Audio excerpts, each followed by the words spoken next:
Warung sate landak milik Eslam mulai dikenal seantero desa dalam waktu yang tidak wajar. Dalam sebulan saja, orang-orang yang dulu tidak pernah melirik warung kecil itu mendadak datang berbondong-bondong. Mereka rela antre panjang dari sore hingga tengah malam hanya demi mencicipi sate landak yang konon rasanya lain daripada yang lain. Aroma daging yang dipanggang di atas arang selalu memenuhi udara, tebal dan menggoda. Penduduk desa kerap mengatakan bahwa wangi sate di warung Esram bahkan bisa menusuk hidung dari jarak ratusan meter. Namun tak ada yang tahu pasti bagaimana ia bisa meraih kesuksesan begitu cepat. Warung itu sebelumnya hanya bangunan reyot yang sepi, dihuni pria setengah baya dengan nasib sial yang menghimpitnya bertahun-tahun. Tidak banyak yang mengenal Esram secara dekat. Ia bukan tipe orang yang suka bergaul. Wajahnya keras dan selalu tampak letih, seperti tak pernah tidur cukup. Tapi sejak beberapa minggu terakhir, ada perubahan pada dirinya. Tatapannya lebih tajam, langkahnya lebih ringan, dan senyum tipis sering muncul di wajahnya. Senyum yang bagi sebagian orang terlihat janggal, seolah bukan datang dari hati. Pada malam itu, seperti biasa, warungnya penuh sesak. Lampu-lampu redup bergetar diterpa angin, sementara suara panci, piring, dan tawa pelanggan bercampur jadi satu. Di balik hiruk-pikuk itu, Esram berdiri di belakang panggangan. Tangan kanannya memutar tusuk sate, sementara tangan kirinya sesekali menyiramkan kuah bumbu pekat yang aromanya semakin membuat orang ketagihan. "Tambah seporsi, Ram!" teriak seorang pelanggan setia bernama Darman. Esram hanya mengangguk tanpa menoleh. Gerakannya lincah, jauh lebih lincah dibanding tubuh kurusnya yang tampak renta. Ia seperti tidak pernah kehabisan tenaga. "Ajaib ya warungmu ini," gumam Darman kepada teman di sampingnya. "Rasanya makin enak tiap hari, kayak ada yang nambahin sesuatu." Temannya hanya tertawa. Mereka tidak tahu bahwa setiap kali ada pelanggan yang memuji, mata Esram berkedip aneh, seperti menahan sesuatu antara kegembiraan dan ketakutan. Malam itu adalah malam penuh pelanggan, tetapi juga malam yang penuh tekanan bagi Esram, sebab ia tahu semakin ramai warungnya, semakin dekat waktu bayaran yang harus ia berikan. Di sudut dapur belakang yang tertutup tirai kain lusuh, ada sesuatu yang menunggu, sesuatu yang membuat tengkuknya selalu merinding meski ia terbiasa melihat hal-hal mengerikan sejak beberapa bulan terakhir. Ketika jam sudah lewat pukul 11 malam, pelanggan mulai menurun. Satu persatu mereka pulang meninggalkan piring kosong dan bau arang yang masih mengepul. Hanya tinggal beberapa orang yang duduk sambil ngobrol panjang. Esram mulai merapikan peralatan meski tangannya sedikit bergetar. Ia melirik keluar warung, memastikan tidak ada orang yang memperhatikannya. Kemudian ia berjalan ke pintu kayu kecil di sebelah dapur. Pintu itu selalu terkunci rapat sepanjang hari. Tak ada seorang pun, bahkan pekerja bantuannya, yang diizinkan masuk ke dalamnya.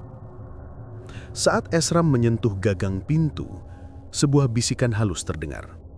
Sangat pelan, nyaris seperti hembusan napas. "Ram, waktunya dekat." Esram menelan ludah. Ia menutup mata sejenak sebelum membuka pintu perlahan. Ruang di dalamnya gelap dan dingin. Bau tanah lembab bercampur aroma amis. Di sudut ruangan, ada kandang besi besar berdiri. Cukup besar untuk menampung seekor binatang buas. Dari dalam kandang itu terdengar suara gesekan seperti sesuatu sedang bergerak. Bukan suara hewan yang dikenal manusia, melainkan lebih menyerupai gabungan antara dengusan berat dan lenguhan rendah. Esram memegang ember kecil, lalu memutar tubuh ke samping. Di lantai, ada baskom besar berisi sesuatu yang warnanya merah pekat. Bau amisnya membuat kepala berputar, tapi ia sudah terbiasa. Ia mengambil sedikit cairan itu dengan sendok kayu dan meneteskan beberapa tetes ke arah kandang. "Sudah, sabar, belum waktunya," bisiknya. Makhluk di kandang merespons dengan suara geraman yang panjang membuat lantai bergetar tipis. 2 titik merah samar muncul di kegelapan, mata sang penunggu pesugihan. Tatapannya mengikuti setiap gerakan Esram seperti ingin memastikan bahwa sang pemilik warung tidak lupa perjanjian. Esram melangkah mundur, tubuhnya gemetar. Ia tahu kesuksesan warungnya tidak datang dari kemampuan memasak. Ia tahu kelezatan sate landaknya bukan cuma soal bumbu. Ia sadar sepenuhnya bahwa ia telah membuat perjanjian terlalang beberapa waktu lalu, perjanjian yang memberikan keberuntungan sekaligus mengikat nyawanya. Ia menutup pintu kembali dan memastikan gembok terkunci rapat. Bisikan dari balik pintu terdengar lagi, lebih keras. "Ram, bulan ini 1 pelanggan setia." Esram menutup telinganya, napasnya kacau. Ia menatap ke ruang warung, melihat meja-meja kosong yang beberapa jam lalu dipenuhi tawa dan candaan. Di sana, bayangan para pelanggan tadi seperti masih menari. Esram bergumam lirih, hampir tak terdengar. "Siapa kali ini, Tuhan? Siapa yang harus aku pilih?" Namun jawabannya sudah jelas, sebab sejak sore tadi ada seseorang yang terus menggodanya. Seorang pelanggan yang paling sering datang, paling sering memuji, dan paling sering meminta tambah. Sosok yang di mata makhluk di kandang dianggap sebagai tumbal yang ranum dan perfect. Malam itu, sebelum menutup warung, Esram duduk sebentar di kursi panjang.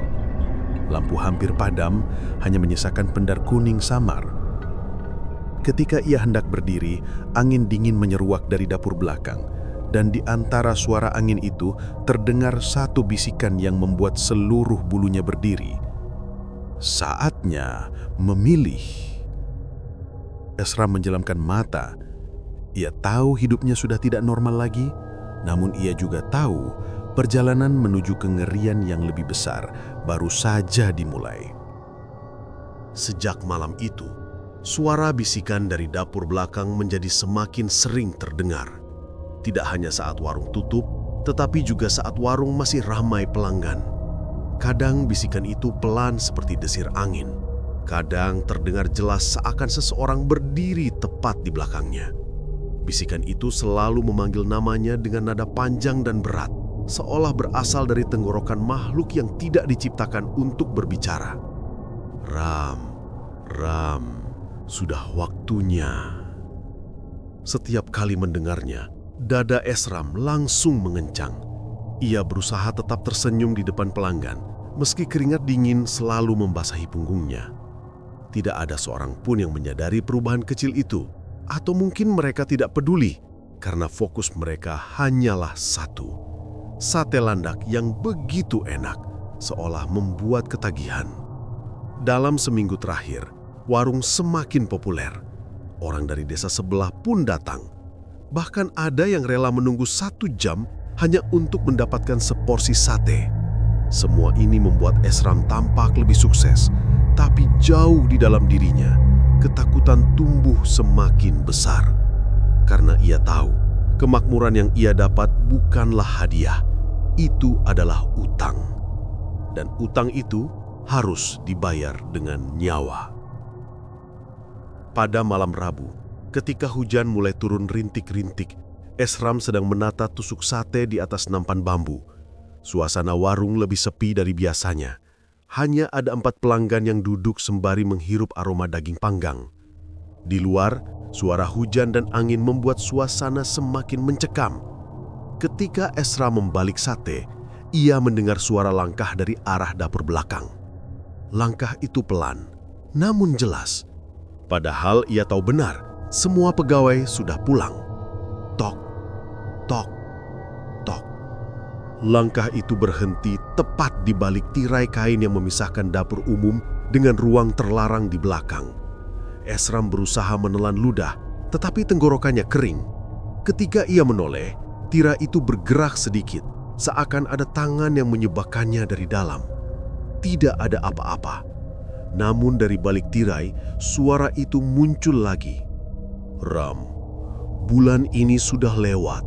Kau belum memberi."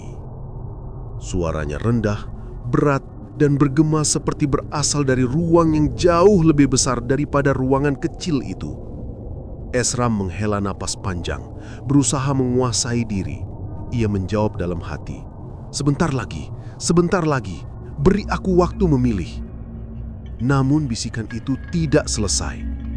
Pelanggan itu yang selalu tertawa keras, malam ini dia datang. Jantung Esram serasa melompat ke tenggorokan. Ia tahu tepat siapa yang dimaksud. Darman. Pelanggan paling setia, paling cerewet, yang selalu memesan 2 atau 3 porsi. Orang yang kadang membuatnya kesal, tapi tidak pernah gagal memuji bumbu sate racikannya. Dan malam itu, seperti mengikuti skenario yang telah digariskan makhluk di kandang, suara langkah berat terdengar dari arah depan warung. Pintu kayu terbuka dengan hentakan kecil. Angin basah masuk, disusul suara tawa khasnya yang menggema di ruangan.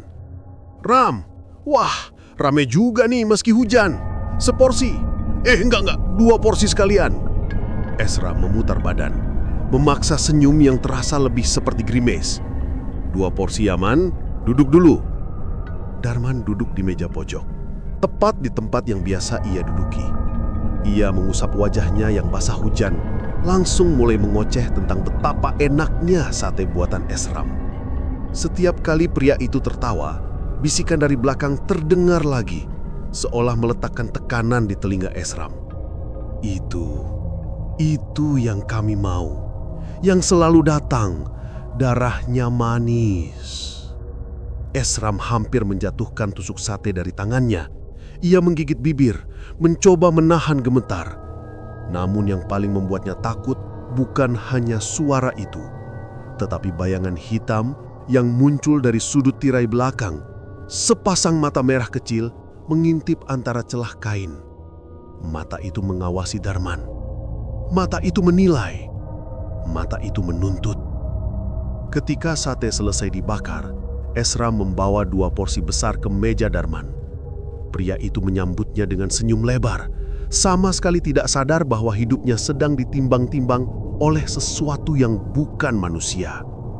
"Ram, kalau semua orang bisa masak seenak kamu, saya rela makan sate tiap hari loh," ujar Darman sambil memotong daging pertama. Di belakangnya, tirai dapur bergerak pelan. Bisikan itu semakin keras. Dia, cukup, kau pilih dia." Esram memejamkan mata sebentar. Ia ingin berteriak, ingin kabur, ingin mengatakan bahwa ia tidak sanggup lagi. Namun kesuksesan warung, kekuasaan yang ia rasakan ketika orang-orang memujinya, semua itu telah mengikatnya. Dan makhluk itu tidak menerima penolakan. Ketika ia kembali ke area pemanggangan, suara kursi disaret terdengar. Darman datang mendekat dengan wajah penasaran. "Ram, boleh lihat dapur belakang? Kemarin ada suara-suara aneh dari sana. Saya penasaran." Tubuh Esram langsung kaku. Sebelum ia sempat menjawab, tirai belakang bergerak sendiri, perlahan seakan ada yang menariknya dari dalam. Celah itu memperlihatkan gelap pekat dan 2 mata merah yang menyala. Darman belum melihatnya. Esram menahan napas.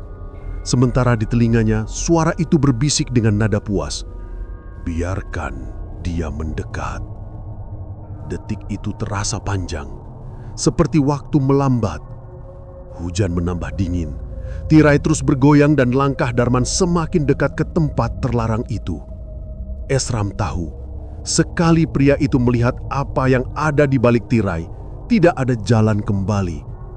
Ia harus memilih, mencegahnya dan melawan makhluk itu, atau membiarkan tumbal terjadi malam itu juga. Pilihannya menggantung di udara. Dan di balik semuanya, makhluk dalam kandang mulai menggeram. Geraman rendah, bergetar, yang seolah menjeret seluruh ruangan menuju neraka kecil milik Esram. Malam itu menjadi titik awal perubahan besar di warung sate milik Esram. Meski ia berhasil menahan Darman agar tidak masuk ke dapur belakang dengan alasan bahaya, licin, dan penuh peralatan tajam, ada sesuatu dalam diri Darman yang tampak terusik. Ekspresi penasaran itu tidak hilang. Malam itu ia tetap makan dengan lahap, namun tatapan matanya sesekali melirik ke arah tirai dapur, seperti mendengar sesuatu yang tidak seharusnya ia dengar. Esram tahu itu pertanda buruk. Setelah pelanggan terakhir pulang, ia menutup warung lebih cepat dari biasanya. Hujan sudah reda, namun bau lembab masih menyelimuti udara. Ia duduk di bangku kayu di depan warung, memijat pelipisnya yang berdenyut. Bisikan dari dapur belakang masih terasa menggema di telinganya, meski dia sedang berada di luar. Ram, waktunya. Dia harus kembali.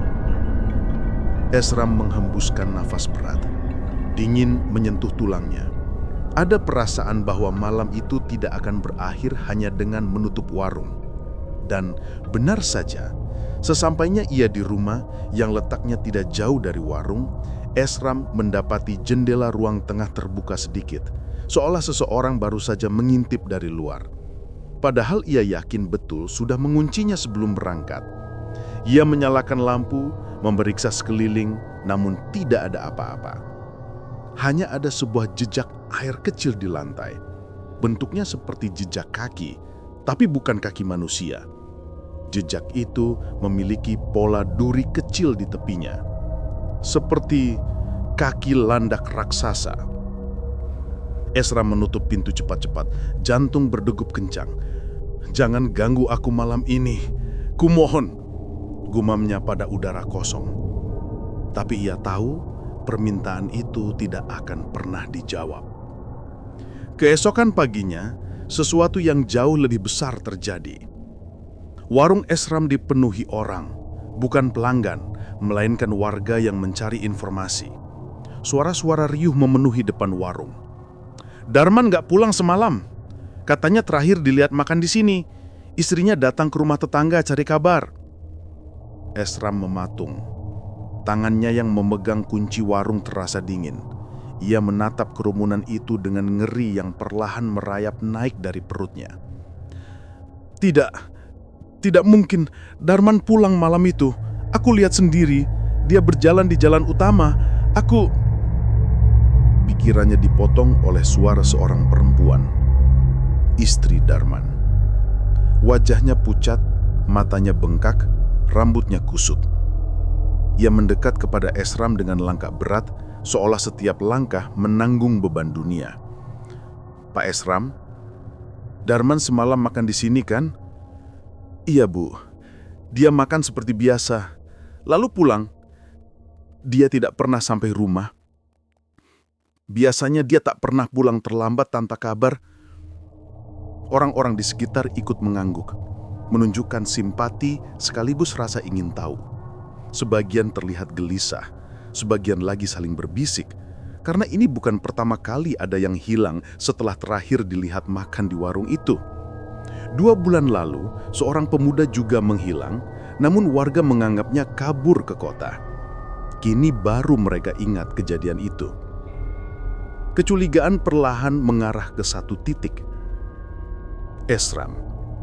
Meski tidak ada yang berani menuduh langsung, tatapan mereka cukup jelas. Ia merasakan punggungnya dipanah ratusan mata. Namun apa yang bisa ia katakan? Bahwa ada makhluk gaib di dapur belakang yang menagih tumbal. Bahwa sebenarnya ia ingin menolak tapi tidak berani. Bahwa mungkin saja Darman tidak pernah meninggalkan warung dengan selamat. Tidak, ia tidak bisa. Ia hanya menunduk dan berusaha tenang. "Saya benar-benar tidak tahu, Bu," ujarnya pelan. Namun saat ia berkata demikian, sesuatu bergerak di balik tirai dapur. Sekilas saja, tapi cukup membuat jantungnya berhenti berdetak sesaat. Bayangan gelap, tubuh besar, mata merah.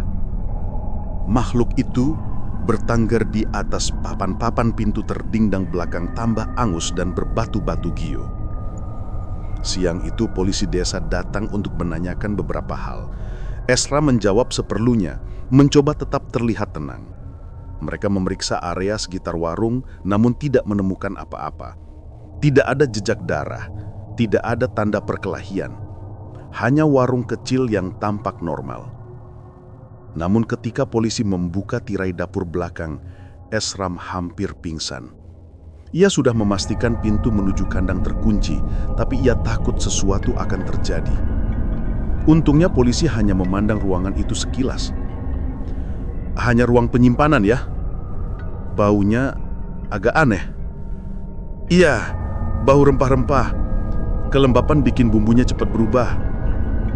Mereka percaya untuk saat itu.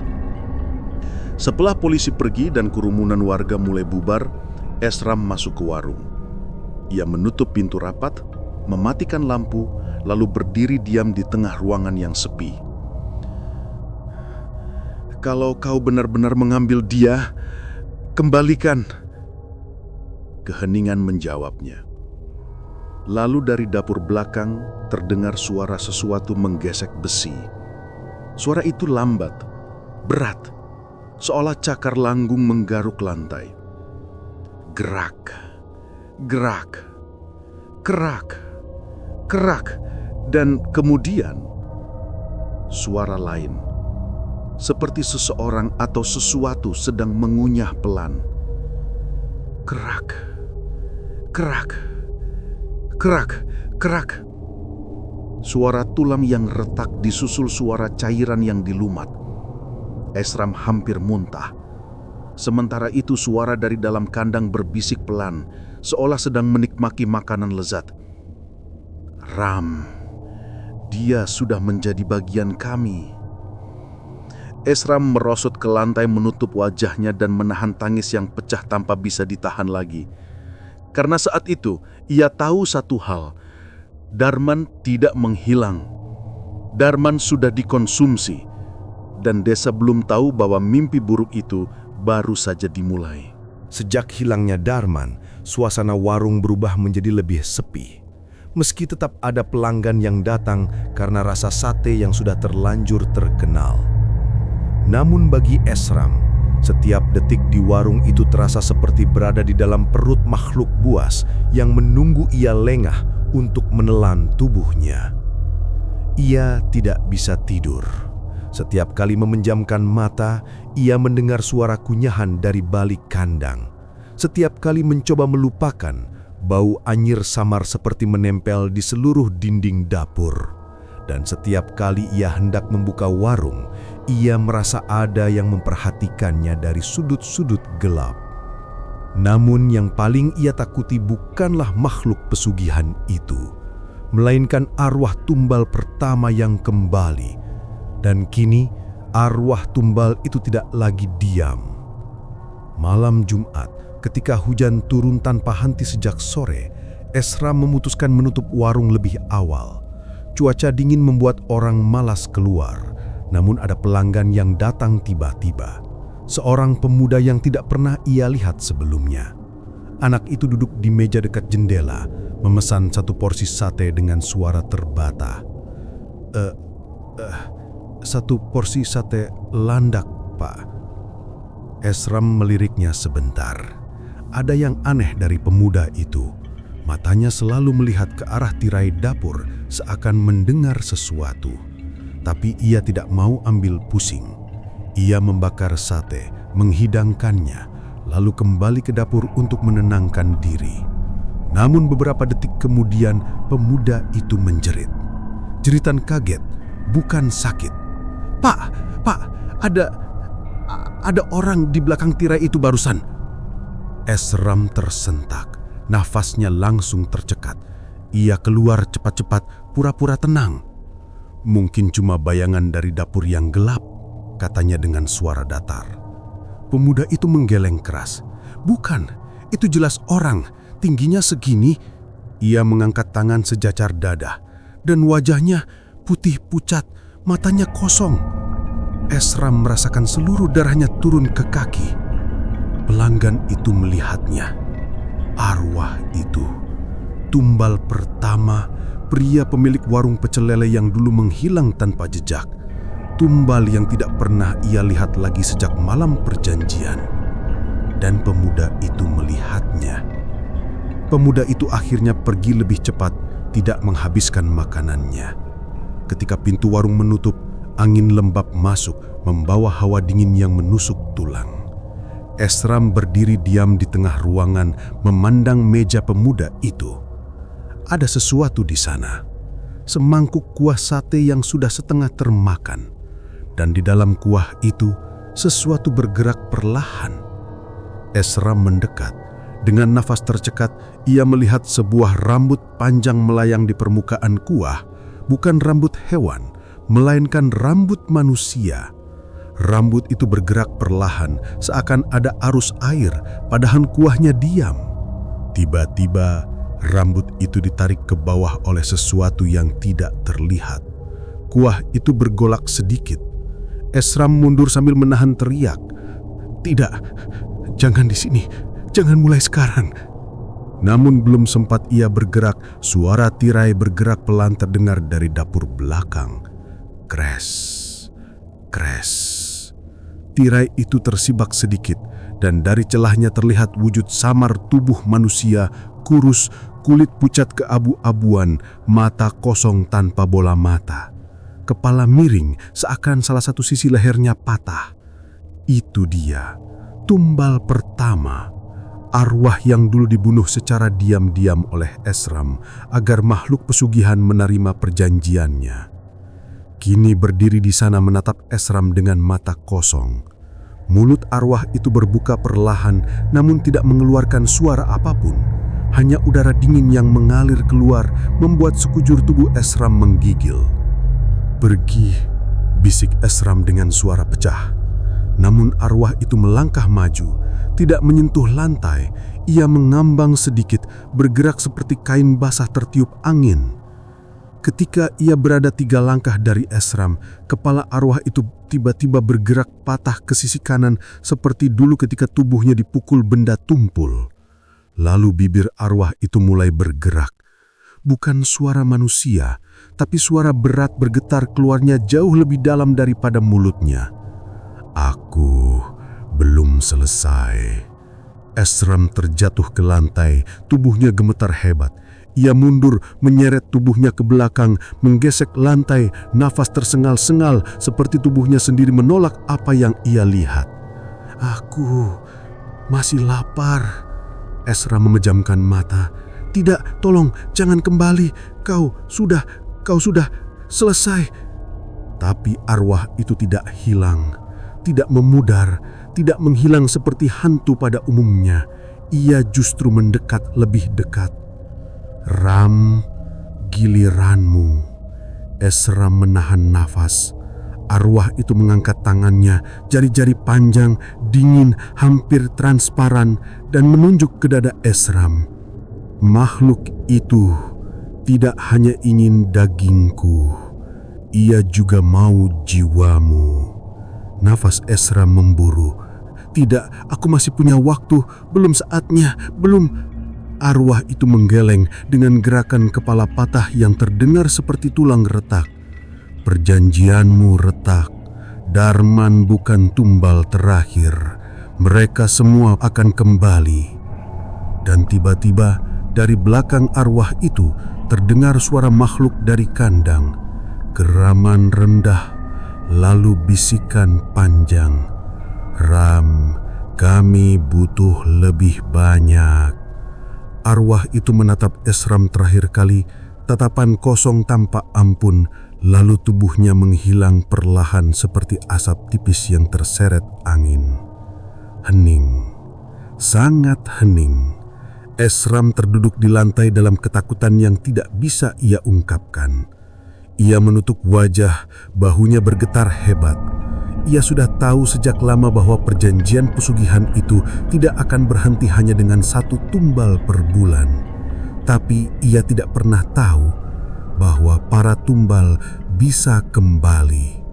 Dan kini mereka kembali bukan untuk menghantui, mereka kembali untuk menagih. Esram tidak sendirian lagi. Ia dikelilingi oleh kematian-kematian yang ia ciptakan sendiri. Dan malam itu, Bisikan dari kandang berubah menjadi tertawa rendah yang memanjang, tertawa makhluk yang tahu bahwa permainan baru saja dimulai. Angin dari arah hutan belakang warung malam itu bertiup lebih dingin dari biasanya, seolah membawa sesuatu yang tak kasat mata. Lampu-lampu neon di sepanjang teras warung berkedip-kedip seperti napas yang hampir padam.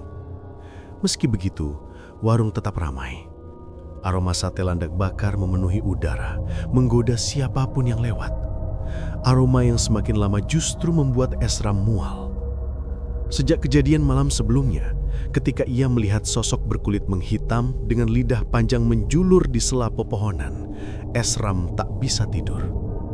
Setiap memejamkan mata, bayangan itu muncul lagi. Tubuh kurus seperti tulang dibalut kulit yang menempel ketat, mata menyala merah, dan suara napas yang seperti desis api. Ia yakin itu bukan manusia.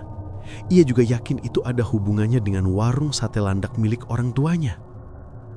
Ayahnya, Pak Darwan, sama sekali tak menunjukkan perubahan, justru semakin bersemangat. Malam itu ia memasang senyum lebar sambil menyambut setiap pelanggan yang datang, seolah sedang menunggu sesuatu. Ramai sekali malam ini, gumam Esram sambil memperhatikan satu meja di pojokan yang sudah lama terisi oleh 3 orang lelaki paruh baya. Mereka tertawa keras, memesan porsi demi porsi, dan tak berhenti memuji rasa sate yang katanya tidak ada duanya di seluruh Jawa Timur. Namun ada yang janggal. 3 lelaki itu seperti tidak lelah, tidak kenyang, dan tidak ingin pulang. Waktu sudah hampir lewat tengah malam, tapi mereka terus mengunyah, terus memesan.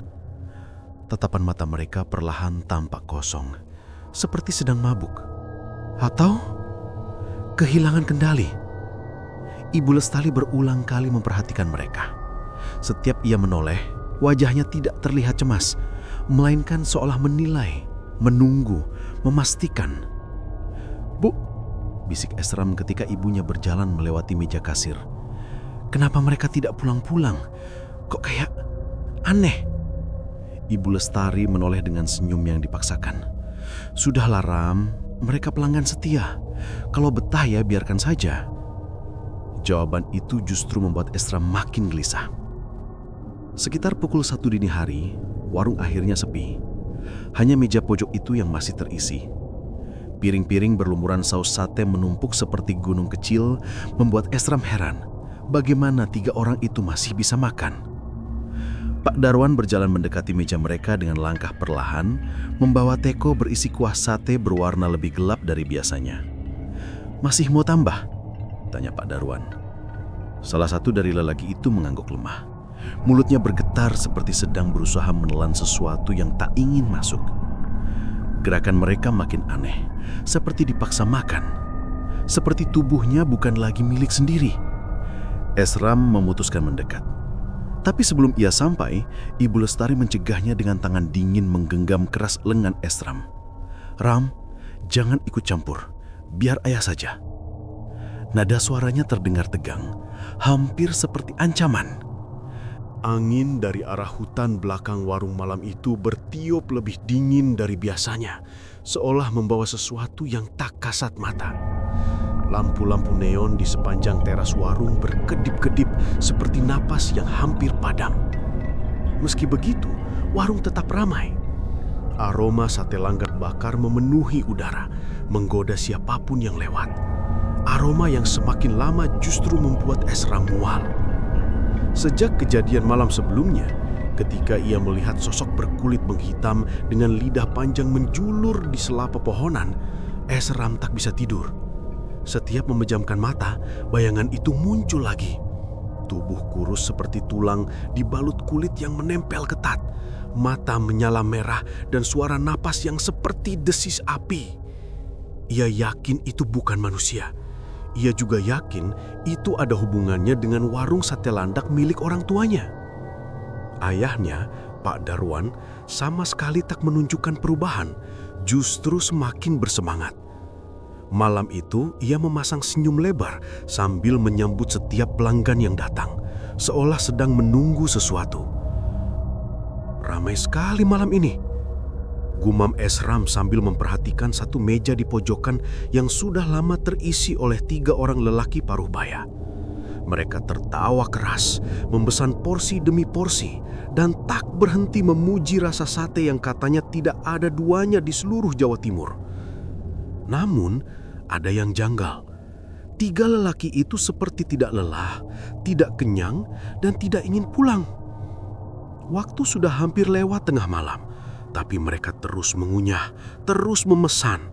Tatapan mata mereka perlahan tampak kosong, seperti sedang mabuk atau kehilangan kendali. Ibu Lestari berulang kali memperhatikan mereka. Setiap ia menoleh, wajahnya tidak terlihat cemas, melainkan seolah menilai, menunggu, memastikan. "Bu," bisik Esram ketika ibunya berjalan melewati meja kasir. "Kenapa mereka tidak pulang-pulang? Kok kayak aneh?" Ibu Lestari menoleh dengan senyum yang dipaksakan. "Sudahlah, Ram, mereka pelanggan setia. Kalau betah, ya biarkan saja."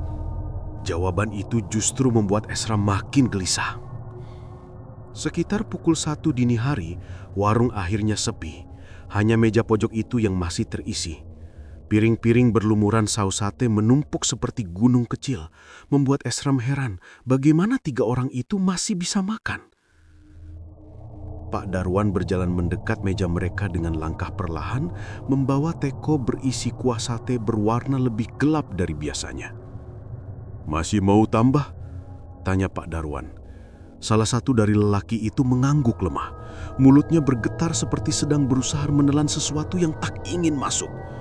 Gerakan mereka makin aneh, seperti dipaksa makan, seperti tubuhnya bukan lagi milik sendiri.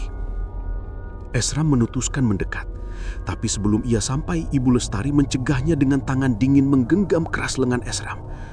"Ram, jangan ikut campur, biar ayah saja." Nada suaranya terdengar tegang, hampir seperti ancaman. Esram menelan ludah. "Tapi Bu, mereka sakit. Lihat tuh, mereka..." "Diam." Cukup satu kata dan Esram terdiam.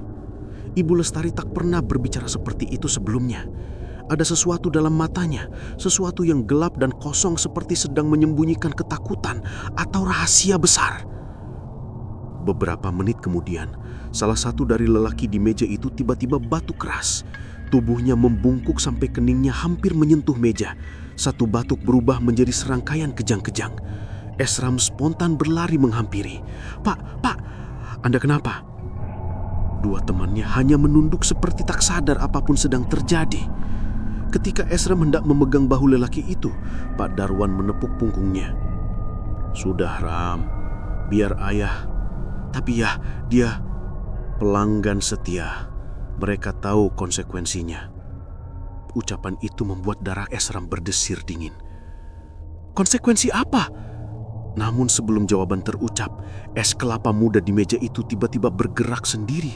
Gelasnya retak pelan, lampu neon bergoyang, dan dari arah dapur terdengar suara langkah kaki, atau mungkin cakar menyeret lantai. Suara itu berat, dalam, dan ritmis, seperti sesuatu yang sedang datang mengambil bagiannya. Pak Darwan menoleh ke arah suara. Wajahnya penuh ketenangan yang justru membuat bulu kuduk berdiri. "Ram," katanya pelan, "kamu segera ke kamar. Jangan lihat apapun." Esram tak bergerak. Ketakutan mengikat kakinya. Lalu suara itu semakin dekat. "Cepat!" Suara ayahnya berubah keras, lebih keras dari yang pernah Esram dengar. Dengan tubuh gemetar, Esram berlari ke arah pintu belakang, tapi sebelum ia sempat masuk, ia menoleh sebentar. Dan dari arah dapur, ia melihat bayangan besar, hitam, dengan tubuh menunduk seperti sedang mencium aroma daging. Bayangan itu bergerak menuju 3 tubuh pelanggan yang tergeletak, dan saat Esram menyadari apa yang akan terjadi, napasnya tercekak, dan semua lampu mendadak padam. Ketika seluruh lampu padam, dunia seolah tercekik dalam gelap yang terlalu pekat untuk menjadi alami. Esram berdiri membatu di ambang pintu kamar belakang, hanya ditemani suara nafasnya sendiri yang memburu. Tidak ada angin, Tidak ada suara malam, bahkan suara jangkrik seperti ikut diseret masuk ke dalam keheningan yang menakutkan itu. Namun dari arah dapur, sesuatu tetap bergerak. Krek, krek, krek. Seperti tulang yang dipaksa bergesek dengan lantai. Seperti sesuatu yang kelaparan sedang merangkak mendekati makanannya. Esram tidak berani menoleh. Meski begitu, rasa penasaran dan ketakutan yang menumpuk sejak beberapa hari terakhir menekan dadanya kuat-kuat. Ia tahu, jika ia membalikkan badan meski sedikit saja, ia akan melihat sesuatu yang mungkin membuatnya menyesal seumur hidup. Tetapi suara itu terus mendekat, dan aroma logam bercampur bau amis mulai menguasai udara. Aroma seperti daging mentah yang sudah lama membusuk. Di balik gelap, terdengar suara ayahnya, pelan namun jelas. "Ram, masuk kamar, tutup pintunya, jangan keluar sampai ayah bilang." Tapi suara itu terdengar berbeda dari biasanya. Bukan otoritas seorang ayah. Lebih mirip seseorang yang putus asa mencoba menahan bencana agar tidak menelan satu-satunya orang yang ia sayangi. "Ayah, apa itu?" Suara Esram pecah. "Masuk, Ram!" Teriakan itu menjadi cambuk. Dengan tangan gemetar, Esra menutup pintu kayu kamar dan memutar kuncinya. Namun pintu itu tipis dan gelap di luar seperti merayap masuk melalui celahnya. Ia menempelkan punggung pada dinding. Seluruh tubuhnya berkeringat dingin. Lalu ia mendengar semuanya dengan jelas. Ada suara benda berat diseret. Kemudian suara retakan basah seperti daging yang ditarik paksa dari tulangnya. Disusul suara mengunyah, suara yang bukan milik manusia. Glut, gerak, glut. Setiap kunyahan seolah menggema langsung ke dalam kepala Esram. Ia menutup telinga tapi tetap saja mendengar. 3 pelanggan yang tadi masih tertawa kini menjadi persembahan. Dan apapun itu, makhluk yang ia lihat melintas di dapur pada saat listrik padam sedang memakan mereka. Mual menghantam perut Esram. Ia menahan muntah sambil mempertegat genggaman pada lututnya yang gemetar. Sementara itu suara ayahnya terdengar berbisik. Sudah, ambil bagianmu, jangan lebih, jangan." Tiba-tiba ada dentuman keras, seperti meja terguling, lalu geraman rendah yang membuat ubun-ubun Esram berdenyut. Ayahnya menjerit. Bukan jeritan panik, melainkan jeritan seseorang yang sedang menahan sesuatu yang jauh lebih kuat dari dirinya. "Jangan, mereka tumbal, kau sudah dapat bagianmu. Lepaskan!" Geraman itu semakin garang seperti binatang lapar yang direbut makanannya. Benda-benda di luar pecah satu persatu, piring, gelas, mangkuk, kursi. Hingga suara ayahnya terdorong ke dinding. Brak! Esra menutup mulut, menahan tangis. Ia tidak ingin mengeluarkan suara sekecil apapun. Beberapa detik yang terasa seperti tahun-tahun berlalu, hanya ada suara makhluk itu, bernafas berat, menyedot, mengulum, lalu kembali mengunyah. Dan yang paling menakutkan, tidak ada suara ayahnya lagi. Hening total, seperti ayahnya hilang begitu saja dalam gelap. Setelah beberapa menit yang menyesakan dadanya, suara langkah kaki atau cakar bergerak pelan mendekati kamar tempat Esram bersembunyi. Ketukan pertama membuat jantungnya berhenti. Tok. Diam sejenak. Tok. Tok. Kemudian suara itu berhenti tepat di depan pintu. Langkahnya terlalu pelan untuk manusia, terlalu berat untuk makhluk kecil, dan terlalu pasar untuk hewan buas. Lalu terdengar suara, rendah dan serak seperti 2 suara bersamaan. "Ram, buka pintunya." Bukan ayahnya, bukan siapapun yang ia kenal, namun suara itu mengenali namanya dengan sempurna.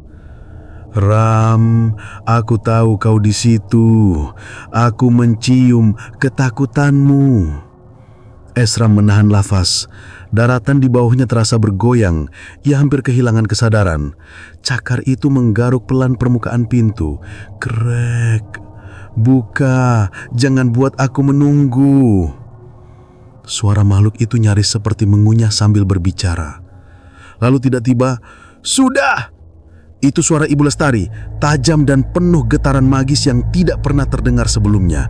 Suaranya dari arah ruang tengah. Makhluk itu menggeram marah. "Aku lapar." "Kau sudah kenyang," bentak Ibu Lestari. Ada suara benturan, lalu lagi, dan lagi. Seperti dua kekuatan tak terlihat sedang bertarung. "Pergi!" teriak ibunya. Geraman itu memanjang, bergema di seluruh dinding seperti gemah hitam dari kedalaman perut bumi. Hingga akhirnya, langkah kaki berat itu menjauh. Pelan, makin jauh, lalu lenyap keluar warung. Sunyi kembali turun, tapi terasa palsu. Seperti dunia menahan nafas. Esram tetap duduk memeluk lututnya. Tubuhnya bergemetar hebat. Ia tidak tahu apakah ayahnya masih hidup, ia tidak tahu makhluk itu akan kembali atau tidak, dan ia tidak tahu bagaimana ibunya bisa menghentikannya. Yang ia tahu hanyalah satu, warung sate landak keluarganya tidak hanya menjual makanan. Warung itu memelihara sesuatu yang lapar, dan kini sesuatu itu mulai menginginkan lebih daripada sekedar tumbal. Dan Esram merasakan firasat buruk, bahwa ia sendiri mungkin akan menjadi bagian dari harganya. Suasana setelah kepergian makhluk itu tidak serta-merta menenangkan. Justru sebaliknya, keheningan yang menggantung terasa seperti jaring laba-laba yang terlalu rapat, siap menjerat siapa saja yang bergerak sedikit pun.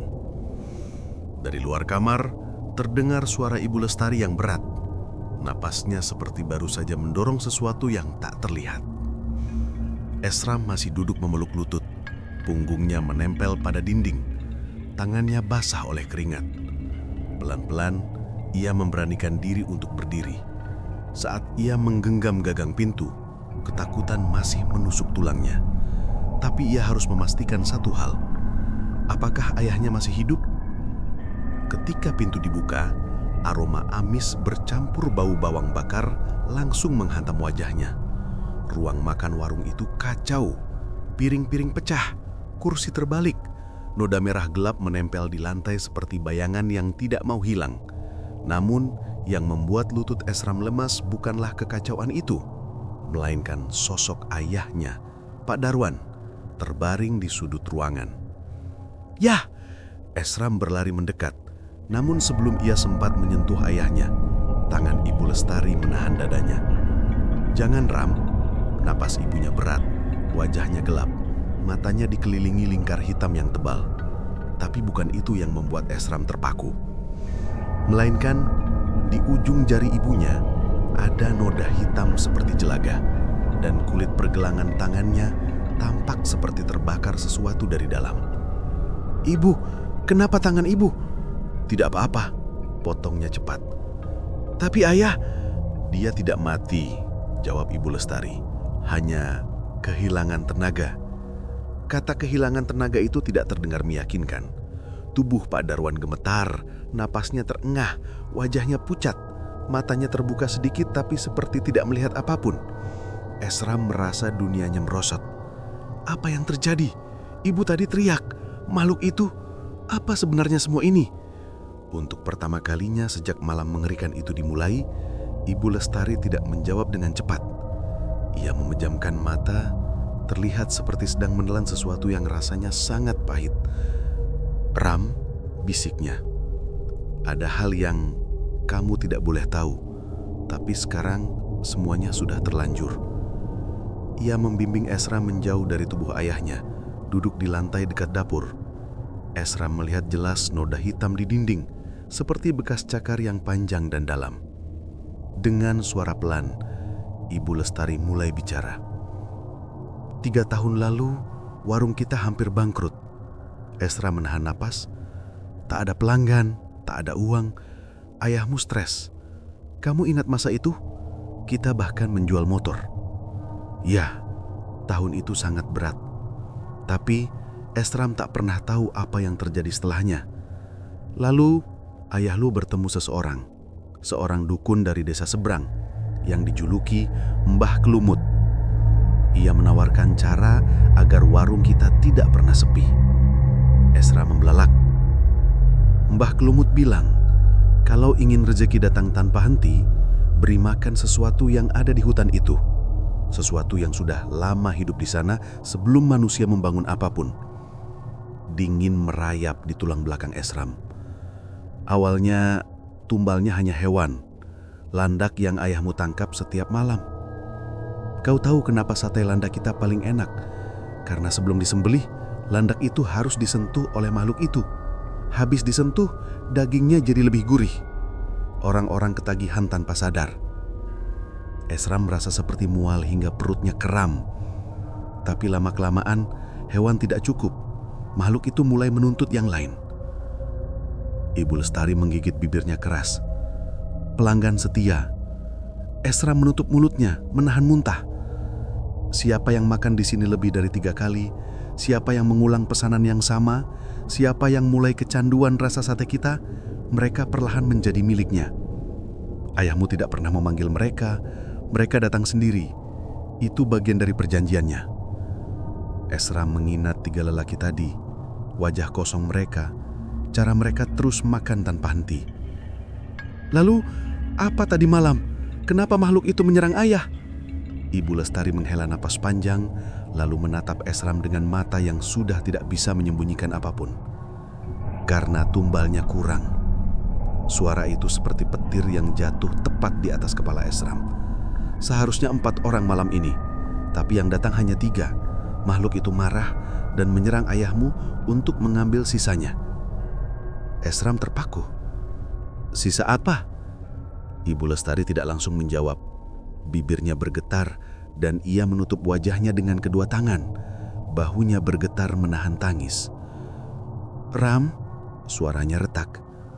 Perjanjiannya berlaku sampai malam purnama berikutnya.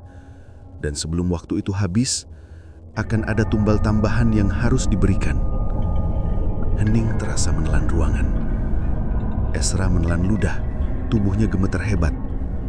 Tumbal tambahan, bisiknya. Ibu Lestari menatapnya dengan mata yang sudah tidak bisa menyembunyikan apapun. Ya, siapa? Ibu Lestari tidak menjawab.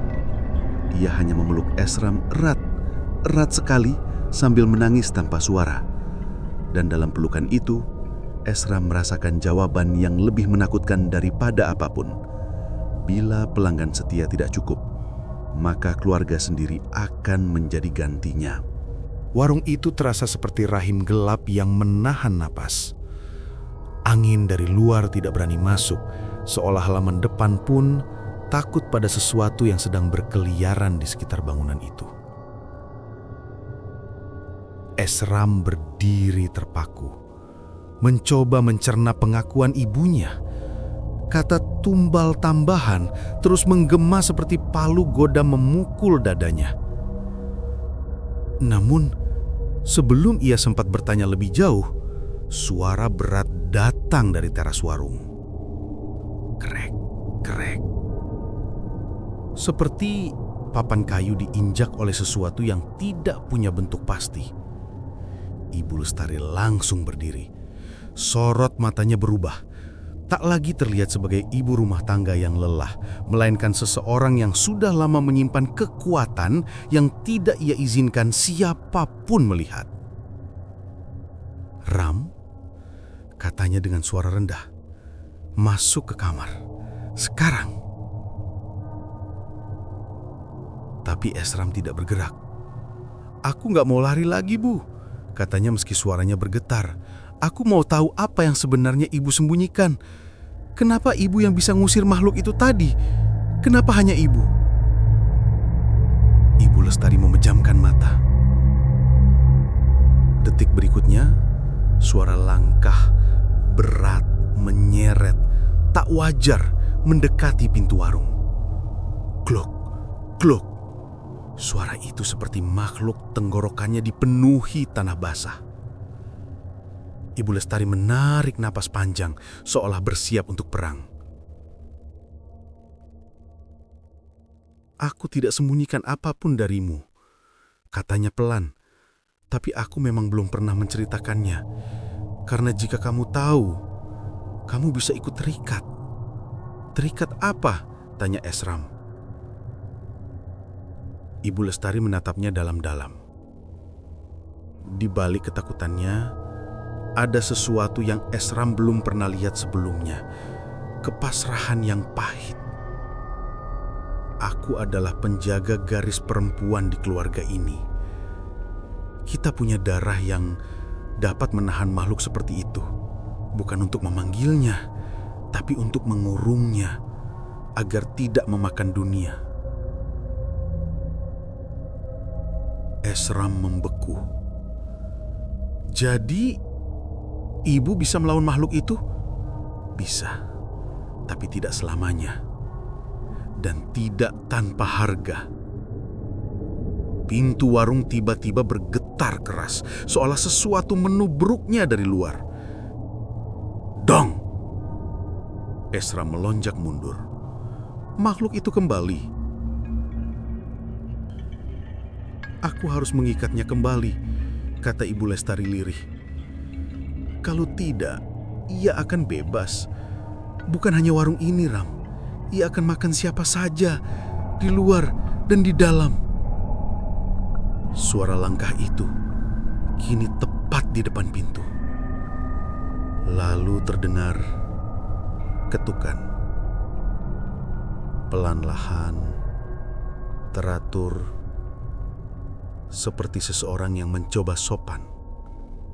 Tok, tok, tok. Kemudian suara itu bicara. Dua suara bertumpuk, berat dan serak. Lestari, buka, aku lapar. Suara itu membuat darah Esram membeku. Ibu Lestari menelan ludah. Dia tidak boleh masuk. Kalau aku buka pintu itu, tidak ada lagi yang bisa menghentikannya. Esram memegang lengan ibunya. Bu, kalau ibu keluar, jangan ikut, potongnya. Ini bukan pertarunganmu. Ini urusanku sejak sebelum kamu lahir.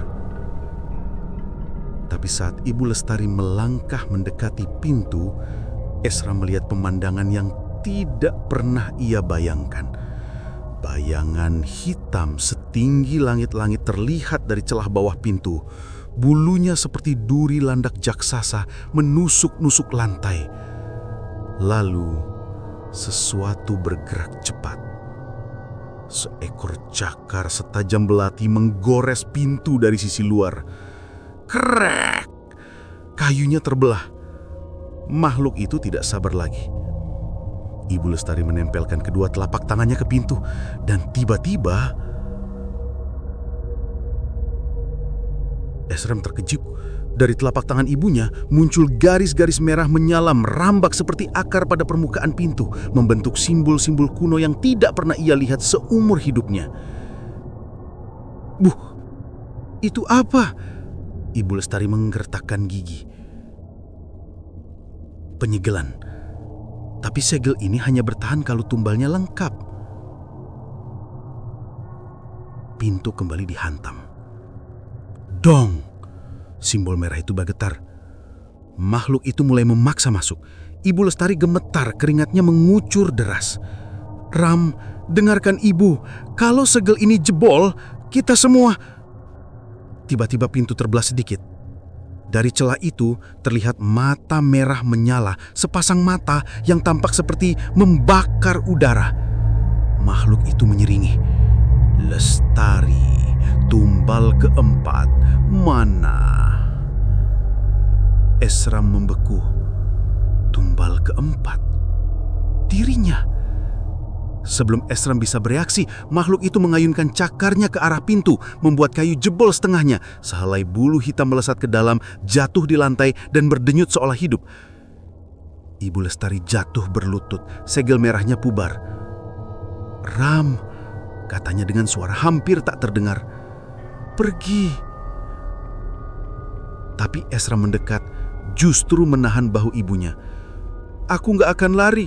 Ibu bukan satu-satunya yang bisa melawan. Ibu Lestari menatapnya dengan mata yang terbelalak antara terkejut dan takut. Ram, kamu tidak mengerti. Darahmu bisa memanggil makhluk itu juga. Jika kamu salah langkah... Pintu hancur. Hembusan angin dingin menghantam wajah mereka, dan makhluk itu merangkak masuk. Tubuhnya besar, ditutupi duri-duri hitam runcing.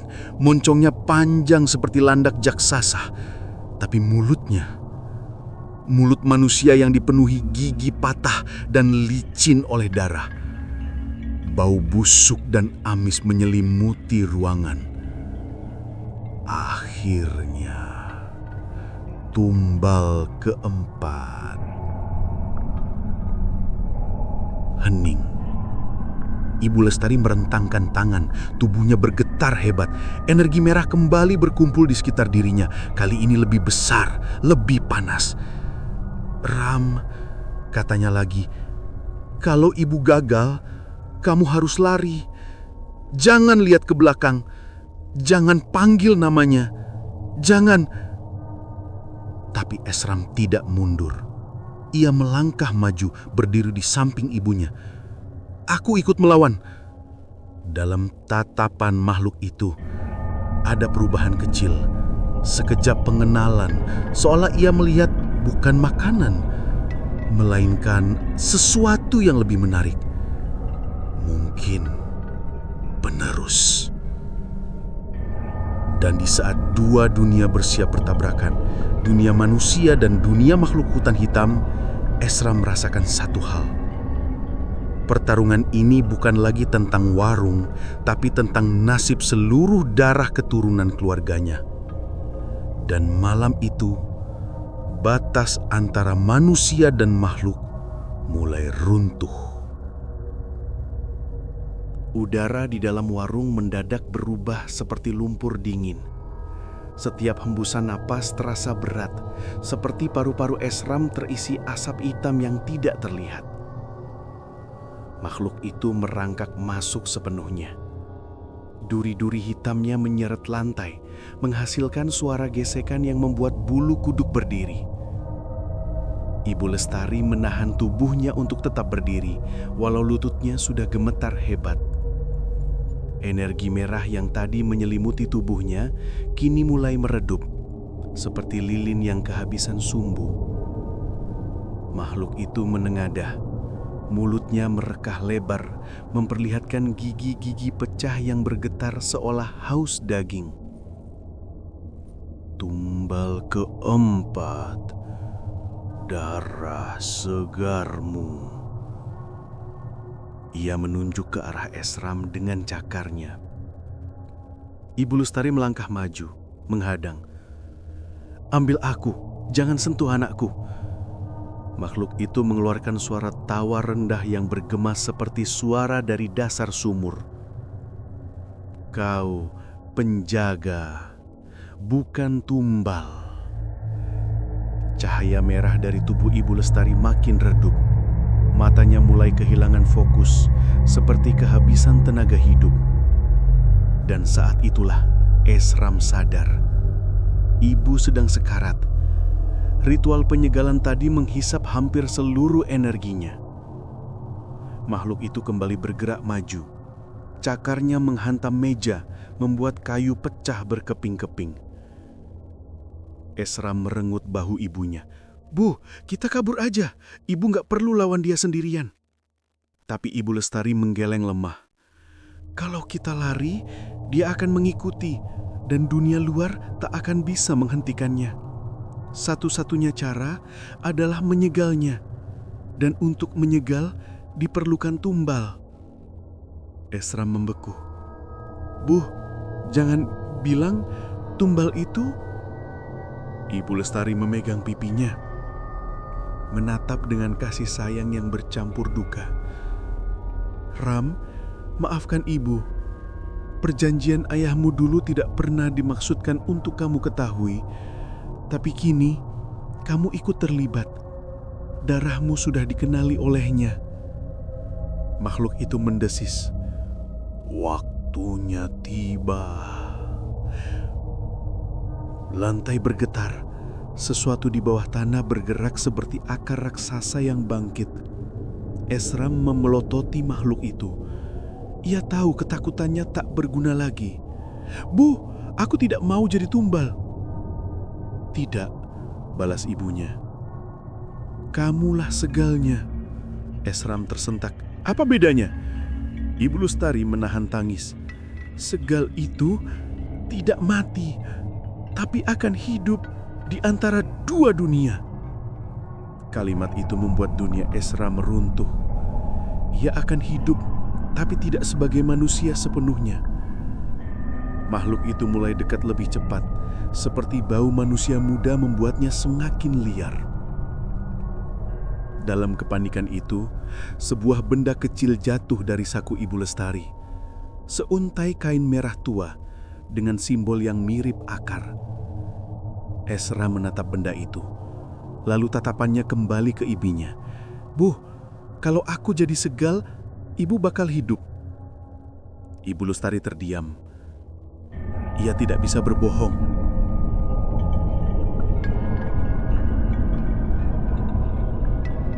Iya. Esra menggenggam kain itu.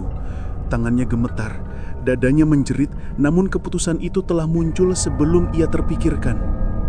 Bukan keputusan yang berani, tapi keputusan anak yang ingin melihat ibunya tetap hidup. Aku rela. Mata Ibu Lestari melebar. Ram, jangan. Kamu tidak tahu apa yang kamu lakukan. Kamu tidak tahu seperti apa rasanya hidup sebagai jembatan dua dunia. Aku tahu satu hal. Aku nggak mau kehilangan ibu. Tiba-tiba, makhluk itu meloncat. Gerakannya cepat seperti kilat. Cakarnya terjulur, siap merenggut tubuh Esram sebagai tumbal yang sudah lama ditunggu. Tapi sebelum cakar itu menyentuh kulitnya, Esram meremas kain segal merah itu dengan kedua tangan. Dan sesuatu di dalam dirinya terbuka, seperti pintu gelap yang selama ini tertutup rapat. Udara meledak ke segala arah, lantai retak. Cahaya merah muncul dari tubuh Esram jauh lebih kuat dari milik ibunya. Lebih panas, lebih liar, seolah menyambut pemilik barunya. Makhluk itu tersentak mundur, meraung marah. Kau, darah baru, belum saatnya kau memanggil. Tapi suara makhluk itu terputus, seperti tersedak kekuatan yang tidak bisa ia kendalikan. Esra merasakan tubuhnya panas, kulitnya seperti ditoreh dari dalam, tulangnya bergetar. Ibu Lestari menjerit, "Ram, lepaskan, kamu belum siap." Tapi Esram tidak bisa melepaskan. Kain itu menempel ke kulitnya, menyatu seperti akar ke tanah. Makhluk itu mencoba menyerang lagi, namun kali ini justru terpental oleh cahaya merah yang menyembur dari tubuh Esram. Ia mengaum, suara yang bisa menghancurkan gendang telinga. Segal baru, tapi belum sempurna. Kau tetap milikku. Makhluk itu merangsek maju, mencoba menembus cahaya merah. Dan dalam detik-detik itu, Esra melihat dua jalan yang akan menentukannya. Menjadi segal pempurna dan mengurung makhluk itu selamanya, atau menjadi tumbal, mati dan melengkapi perjanjian ayahnya. Dua-duanya berakhir dengan kehilangan diri. Namun Ibu Lestari menjerit di belakangnya, "Ram, pilih hidup, jangan jadi tumbal, pilih hidup." Esra menggertakkan gigi, cahaya merah semakin membesar, membutakan mata. Ia memutuskan, ia memilih jalan yang menyakitkan, tapi bukan kematian. Dengan teriakan yang mengerikan, ia mengarahkan seluruh tenaga segal ke tubuh makhluk itu. Cahaya merah menyelimuti makhluk itu, meremas, mengikat, memaksa kembali ke tempat asalnya. Makhluk itu meronta, mencakar udara, mengeluarkan suara benci yang terakhir. "Kau milikku!" Lalu dunia meledak, cahaya memutih, teriakan hilang. Semua hening. Ketika hening itu mereda, Ibu Lestari membuka matanya yang penuh air mata. Warung hancur separuh. Makhluk itu hilang. Dan di tengah lantai yang retak, berdiri Esram. Tubuhnya masih manusia, namun bayangannya di lantai bukan manusia. Duri-duri kecil muncul di punggung bayangannya. Mata bayangannya merah, Mulut bayangannya menyeringik. Ibu Lestari tersungkur sambil menangis. Ram, anakku, apa yang sudah kamu lakukan? Esram menatap ibunya. Suara yang keluar dari bibirnya lirih namun bergetar dua lapis. Suara manusia dan suara makhluk dari dalam hutan. Aku sekarang penjaga Segal. Dan malam itu, Esram resmi menjadi sesuatu yang tidak pernah ia inginkan. Tumbal yang hidup, setengah manusia, setengah makhluk. Perjanjian belum berakhir, hanya baru dimulai.